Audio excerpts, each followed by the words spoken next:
raise the average kid, not counting college. The government has to make major expenditures on the education system and all these services and stuff.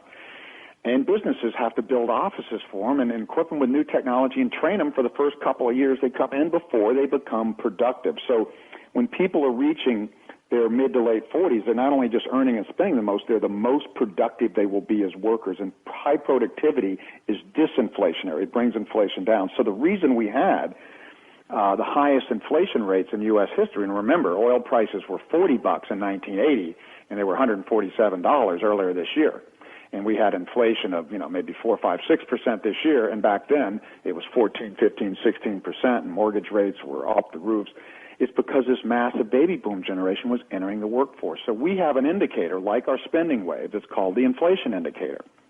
And it's a 2.5-year lag on workforce growth. When more young people are entering the workforce, that tends to be inflationary. Well, we had the highest amount of that in the late 70s with the highest inflation rate. And then what's going to happen here ahead, and this is also kind of counterintuitive, but baby boomers are going to, since there's a larger generation relatively, they're going to start to retire in the next decade faster than the echo boom enters the workforce. And that, when the workforce contracts or slows, that is deflationary. So this indicator, which let's see, the spending wave, we came up in 1988, 1989, the inflation indicator. This thing tracks inflation better than I would have expected. I mean, even on a short-term basis, it catches most of the wiggles, and it says we're going to have inflation pressures into 2009, early 2010, from the kind of boom, growing workforce into late 2007 before this slowdown started, and then we're going to switch to deflationary trends from 2010 onwards. Again, we can go 2.5 years on this indicator, but we can also go past that and predict, well, we know that people enter on average at age 20 to 21, and we know they exit on average at age 63, so we can project those trends in the future, and it actually projects deflation. Now, that difference is disinflation means a lower rate of inflation. So since the peak of inflation, I think at about 16% in 1980, we went down to very low inflation, say about 1 to 2%. In the late 90s, and now we've come back up to 3, 4, 5, 6% here recently because echo boomers have been entering the workforce a little faster. Then we will eventually go down and see prices fall. Deflation is when prices actually fall. And the only time we've seen that was in the 1930s. The only time in any of our lifetimes, and certainly not in my lifetime, it was 80 years ago, and we're saying the same thing's going to happen again. It appears that the government's going to inflate their way out of this, which they're going to try, and we're going to get inflation, we think, first. But eventually, when the economy slows down and you have to write off all these real estate loans and real estate goes down 50% instead of 20%, the contraction of loans in the banking system will destroy way more money because it's so leveraged 10 to 1 than any stimulus the government can put in, and you end up with deflation in the end. So that's a mind blower, and it's a contrary forecast. We think we're going to have inflation in the late 2009, early 2010 if we get any type of recovery from this stimulus plan. And then the government's not going to be able to keep stimulating and inflating because inflation becomes the problem. And then the economy finally goes down because baby boomers are on a real downslide in spending, and the governments can't do anything about it, and they've blown all their ammunition anyway, and we go into a deflationary downturn like the early 30s. So you can imagine there's a lot of threats there and a lot of opportunity to understand something like that's going to happen. Right. So I agree with you in part, but here's the big part that I'm not sure I agree with you on. We've got this global economy, and we've got, 2.5 billion people that are playing in the game that just they weren't playing 20 years ago. So what do you say about the consumption from China, India, Latin America? I mean, there's a lot of consumption, and it's inflationary, I would say, but there's production with it. So when you look at it through the dent glasses, I'm not sure what you think about that. But, the Fed here has really realized that they just don't have control over the global economy. If it were 20, 30 years ago, the Fed would do something and the U.S. would react, and it would change things dramatically. And they've used almost all of their ammo. Their last bullet in the gun is a 1% or 100 basis point decline in the Fed rate. And so, they're almost out of bullets. I mean, they can't do it because they don't control the rest of the world. Now, they're doing things like coordinating rate cuts and opening more discount windows and credit facilities, but it just doesn't seem to be doing the trick. So what do you think about the global consumption issue that wasn't here first before? of all, global consumption's great for them, but what people don't realize, and this is just a fact, we export only 3% of our GDP to all of Asia. So Asia could be growing at 20% a year, but if we're imploding and we're slowing, our economy's still going to slow. And Japan went through the same thing. Japan had an endless recession and mild deflation, even with the rest of the world booming on an unprecedented scale across the board in 1990. Everybody was booming in the 1990s except for Japan. So that's one example where a country went through deflation anyway.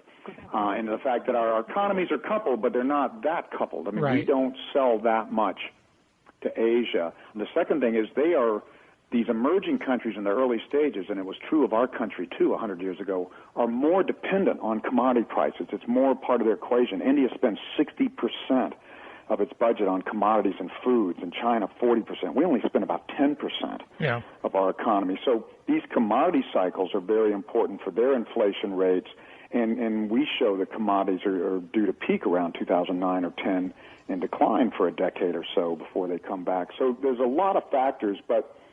And when you say commodities, can you parse that up for us? Are there any specific commodities to which you're referring, or you making a broad stroke there? Well, it's broad. They do tend to peak together. In the last major peaks, like in 1920, major commodity peak, 1980, 1951, these different commodities, agricultural commodities, industrial metals, precious metals, energy, oil, all peaked within about a year of each other. So they do tend to run in similar cycles. And right now, we would be the most bullish looking ahead. In fact, we think a huge buying opportunity is coming here in oil and energy. If oil hits close to $50, we think oil could go back to its highs or even make a new high, $180 in the next year and a half. And that would outstrip anything any stock market could do. And gold will probably at least double. Gold is a hedge against both inflation and monetary meltdown, and oil is a great hedge against terrorism and that sort of risk. So those are the two commodities. I think, any rebound in the economy will be good for the whole commodity spectrum, but I think it would particularly be strong in energy and precious metals. Okay, so back to the precious metals thing, on the gold issue. I'm a bit of a gold bug, and I generally agree with gold bugs as far as their premise. I just don't agree with their conclusion, and the reason I don't, because it all makes so much sense. And, gold should be $2,000 an ounce right now, in my opinion. But the problem is it's manipulated by all the central banks that keep selling it off to suppress the price. They trade it amongst each other, and those transactions are recorded, and they suppress the price artificially because they want to pump up their fiat currencies. I can't see any other thing than that. There's just a lot of manipulation in the gold market, and all precious metals for that matter. I mean, silver certainly too. Don't know if you study that or what your thoughts are on it, but I don't get in that level, but again, we do look at cycles, and gold did peak in 1980 at $800, near $800 an ounce, and it was projected to go to $5,000. And next thing you know, years down the road, it's at 200 something. And oil peaked at 40 and was projected to go to 100. And next thing you know, in 1986, it's $11. So these commodity cycles are among the most volatile.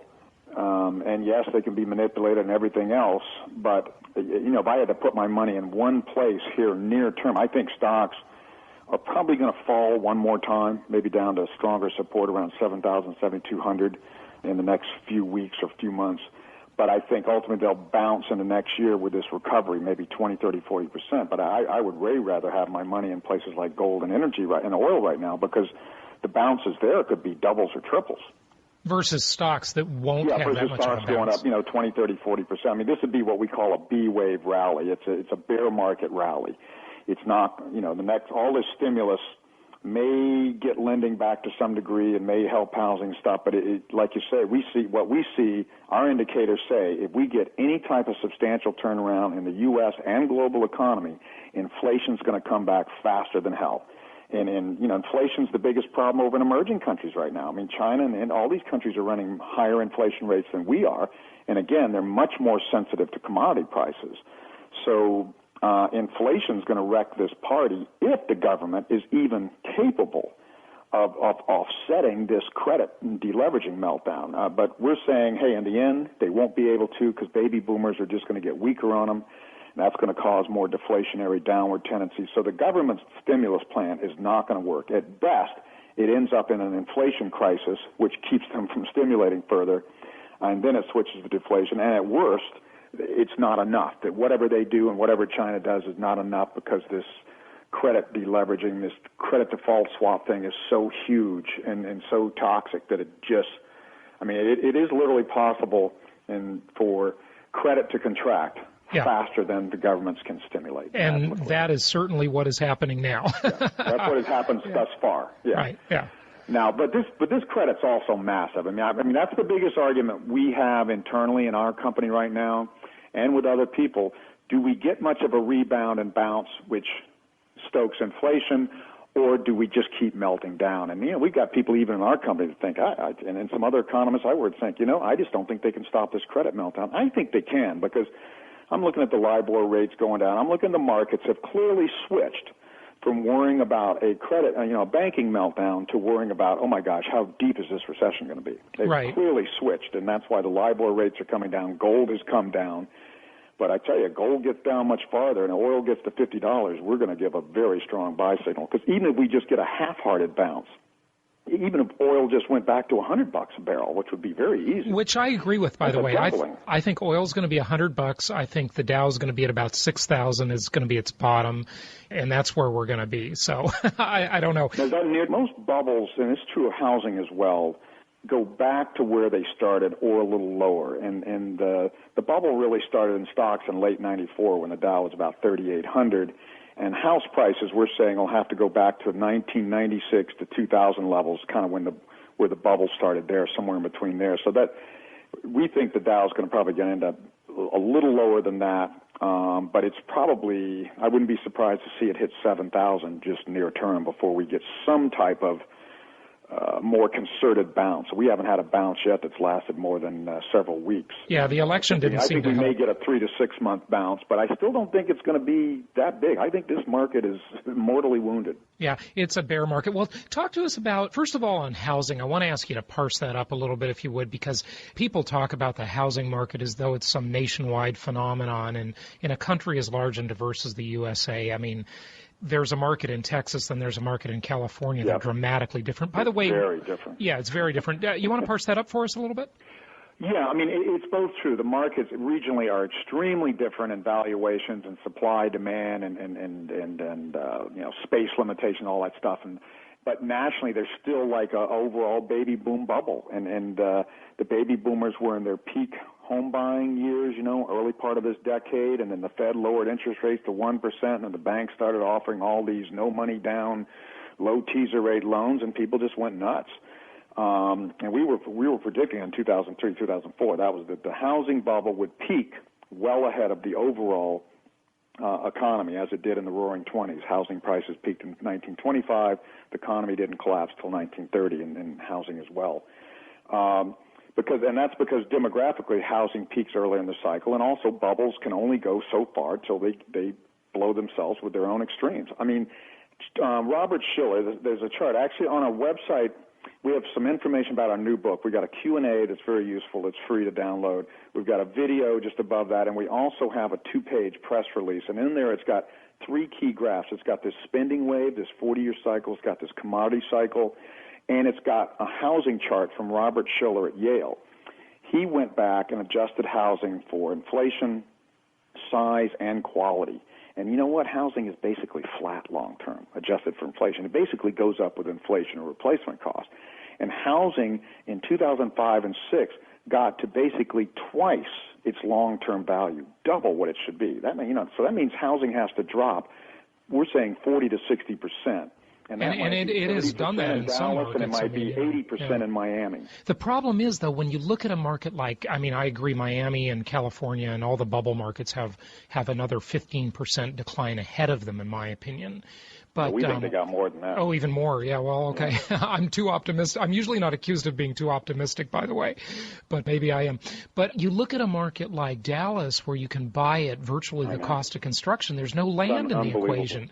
And it seems like you really don't have that much downside risk there, but who knows what. Yeah, no, I agree. And that's why we tell people, if you're looking at housing, since you're right, it is so different across the country. Right.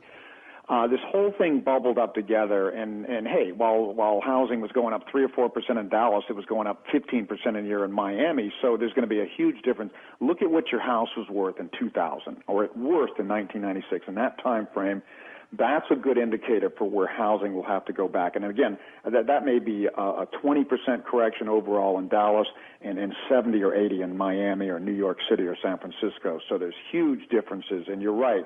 Places like North Carolina and Texas and Utah, I mean, there's a lot of places that aren't overvalued or just barely overvalued, and they'll only probably come down because generally demand goes down and commodity prices come down and some construction costs, but basically there's a huge difference in exposure, and I'd much rather have a house in Dallas or Raleigh, North Carolina than Miami or San Francisco right now. Yeah, couldn't agree with you more. And especially New York. New York's going to get crucified. Oh, yeah, all the financial stuff. I mean, They're laying off people on Wall Street like crazy.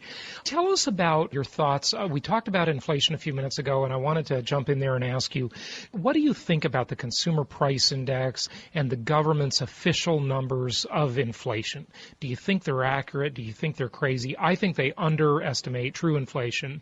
And you could certainly say that 8-10 months ago. Nowadays, prices have softened up on a lot of things, and they're not so sure. When I used to say that 8-10 months ago, everybody thought, "Gosh, you're so right. There's no way inflation is only 3 or 4%. It's easily 10-12%." But now people are kind of looking, well, maybe the government's not off by that much. What does Harry Dent think?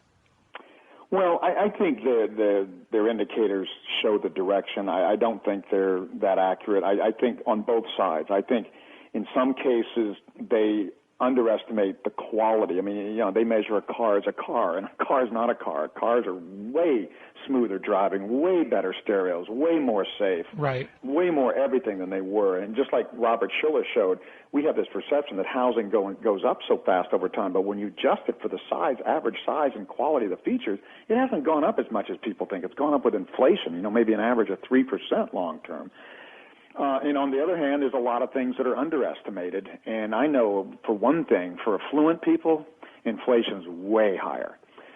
There's too many damn rich people in this bubble, and, you got to stand in line for a Maserati, wait 2 years, and pay a premium and all this stuff. Not so much anymore, though. Good wines and high-end homes and vacation homes has gone up way faster than other things. So it also depends on who you're looking at. There's no question that inflation rates on the affluent or higher. But, okay, as long as bonds follow the CPI on a certain kind of basis and the direction's right, then we can still predict the direction of inflation. And I don't think their numbers are totally accurate for sure, but I think it goes both ways. It depends who. And I know that Forbes, I believe, was publishing, and I haven't been able to find it. I have looked for it a couple times, a cost of living well index, the inflation for the rich. And I wish I could find that. I've got to, have my people. I've got that somewhere. I've pulled that before. I mean, and it is much higher. Right. And anybody who's affluent knows it. There's no question about it. Right. Now, I tell you another thing, though, that our research shows from way back and going over history.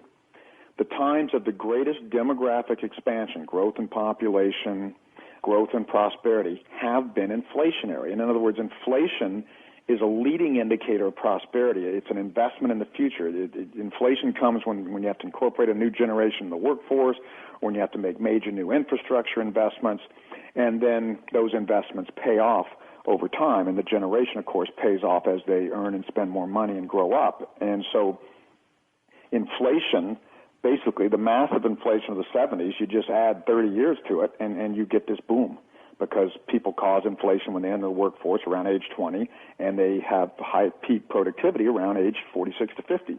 So it's like a 30-year leading indicator, and back historically it was more like 20, but it's very clear if you look at history, the times of the greatest expansion, whether it be the Greek and Roman empires or the 1200s when cities were growing across Europe, or the 1500s and 1600s when there was massive expansion, inflation was rising. So inflation is not the monster people say it is. It actually reflects higher specialization of labor. The more things you contract out to other people and they specialize on, the more services you get, the more you have to pay. But if you specialize yourself, you make a lot more money, so you can afford to have all those services and do what you want and do what you do best. And so there's a lot of different levels of inflation. There is short-term monetary inflation and commodity inflation, and you can create inflation, obviously, from irresponsible government. But really long-term inflation, like the inflation we've seen in this century, basically says, you know what, you're in growing times. Demographics are growing, technologies are growing, infrastructures are growing, and you're making investments to keep up with that, and they pay off over time. That is a very interesting outlook. I completely agree when you talk about the specialization of labor. The division of labor issue in a high-tech society is by nature inflationary because you have to pay a profit margin to every provider. Yeah. That's a very interesting point. I never thought of that it's before. a luxury to be able to do that. Right, yeah. I mean, imagine going back to Little House on the Prairie, and, you know, the wife's got to beat the clothes on the rocks all day, and you got to sit out there and push the plow and fix the house. You do it all yourself. There's no middleman. Yeah. You know, there's nobody to help you, and you got to do everything yourself. Nobody's good at everything. Yeah, very good point. Very point. inefficient. Well, so when we talk about inflation, if you would address the entitlement issue, see, as I see it, the government has, a $56 trillion entitlement bill coming at it. As I see it, there's only a few ways the government can work its way out of that mess. Number one, break the promises, which they're not going to do because that would be political suicide for both parties. Number two, it would be increase production, especially in the form of exports. Cut spending, that's not going to happen. Increase taxes, there's simply not enough revenue to be gained. The solution I see for the government is just create more fake money, more fiat money. Yeah, but even that doesn't do it either. I mean, you can't create something for nothing. That's never worked long term. It always ends up, if you create fake money, it ends up deflating back out of the system. And but the problem with our society is that our whole focus is on the short term. You know, every CEO... That's human nature. Yeah, right. That's always been the case. Yeah. But here's the solution. I'll tell you the solution. And it's not your solution. It's not my solution. It's not the government's solution. It's the economy's solution. All right. Kill the damn system. All right. Pull the rug out after a bubble boom. Pull the rug out. Have deflation. Have banks failing. Have companies failing. Reconsolidate. Go through a big Chapter 11, and then you rearrange all your debts and obligations. And you know what? People will only do it. You're right. Government cannot deal with this because it's politically unacceptable. They can't meet these obligations over time. Now we're talking a not rosy situation for the next 12 to 14 years. Even if we had the economy continue to grow 3-4%, we couldn't fulfill all these obligations with the aging of our society and fewer young people. It's ridiculous. But nobody will face it. Consumers won't admit it. Government won't admit it. You got this one guy, I forget his name, running around, Peterson and his foundation, and this other guy, past comptroller or something, saying, hey, this is a huge problem. It's much bigger. They're right. What I'm saying is it'll never be dealt with unless it's forced to. In a crisis, we will end up restructuring this. And the truth is, affluent people will get nothing from entitlements, and everyday people will get more ration entitlements, but they'll be the ones that'll get them. And they're just going to have to restructure the whole system. It's going to happen between 2013 and 2016 is our prediction. They're going to be dealing with a banking crisis and the collapse of real estate into 2012. In the second term of Obama or whoever's elected, and it will be a Democrat, if it's not him, they'll be dealing with this restructuring of entitlements. So will the entitlements be there? I mean, they'll be restructured. They'll be greatly rationed to the people who really need them. What's going to happen across this economy, and it happened in the Great Depression too, taxes went up, of course, mainly on the rich and businesses, and entitlements were created, like unemployment and Social Security, for the everyday person more. The affluent are going to lose their benefits. If you don't need it, you're not going to get it. And people are going to have to retire a little, they're going to have to be restructured. They're going to have to retire a little later, and that makes sense because we've been aging dramatically in the last, decades. I mean, we shouldn't have retirement set at age 62 or 65. It should be at 70 and ultimately at 75 or something. Yeah, I agree. And I think a lot of people want to work. There's another thing that's important to understand. In the 30s, when we went through the last kind of depression crisis, we were a net creditor to the world. We were more like China, the up-and-coming emerging country versus Europe. Today, we're a net debtor.